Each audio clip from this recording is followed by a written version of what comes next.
Assalomu alaykum hammaga. Hozir bir narsani aytib o'tmoqchiman. Hamma narsa shifo, albatta hammasi Allohdan.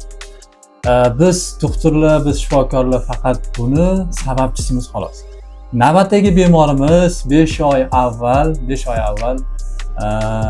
Rossiya davlatida travma olgan, avtoavariya bo'lgan. Bemor o'zi Qirg'izistondan. Travma bo'lganda shuni hisobiga uretrada siydik chiqishida muammo bo'lib, sistastoma qo'yilgan, ya'ni siydikni boshqa yo'l orqali chiqarib qo'ygan. 5 oy, 6 oy davomida umuman siymagan. Bizga keldi, bemorni tekshiruvlar o'tkazdik. Tekshiruvlar natijasida mana uretra torayish, umuman siydik o'tmayapti.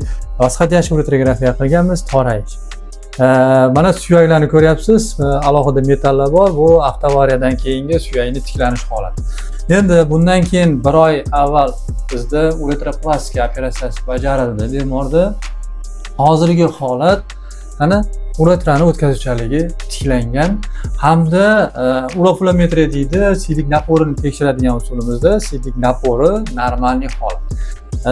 Bemorda siyish tiklandi, avvalgi holatiga keldi.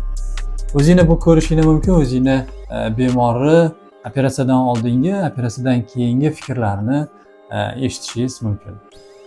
Assalomu alaykum. Shu 5 oy oldin Rossiyada DTPdan keyin shu travma bo'lganman. Travmada siyishda muammo bo'lgan, siya olmaganman, kateter qo'yilgan. Shu 5 oy davomida menda kateter yurdi. Undan keyin biz Instagram doktorni topib Instagram orqali gaplashib keldim bu yerga. Bu yerda 1 oy oldin uretradan operatsiya qilishdi, yaxshi. Hozir 35 kun o'tdi, 35 kun o'tgandan keyingi holat. Kateter olishdi, hozir o'zi oldingida o'zim bemalol peshob chiqish nimasi bor. Nima deymiz? Qadida operatsiyada, masalan, ochig'ini aytish kerak, shunaqa bizda bemorlar borki, uretra strukturasi bilan yillar davomida yuradi. Bezovta bo'lib, kuchanib, napor pasayib, kuchanib yuradi. Ana shuning uchun, masalan, siz boshingizdan o'tkazdingiz, nima deysiz operatsiya haqida? Qiynaldingizmi operatsiya payti yoki operatsiyadan keyin? Yo'q, operatsiya yaxshi, hech narsani bilmadik.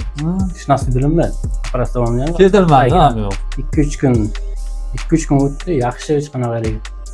Ertasi kun turg'izib yurg'izdik, o'sha 3 kun 4 kundan keyin uyga ketdingiz. 2-3 kunda uyga ketdik, 35 kun o'tdi. Bugungi holat Xudoga shukr, men o'zim nimadan keyin maza qildim to'g'ri oldingi senga. To'pdagi maza. Yaxshi.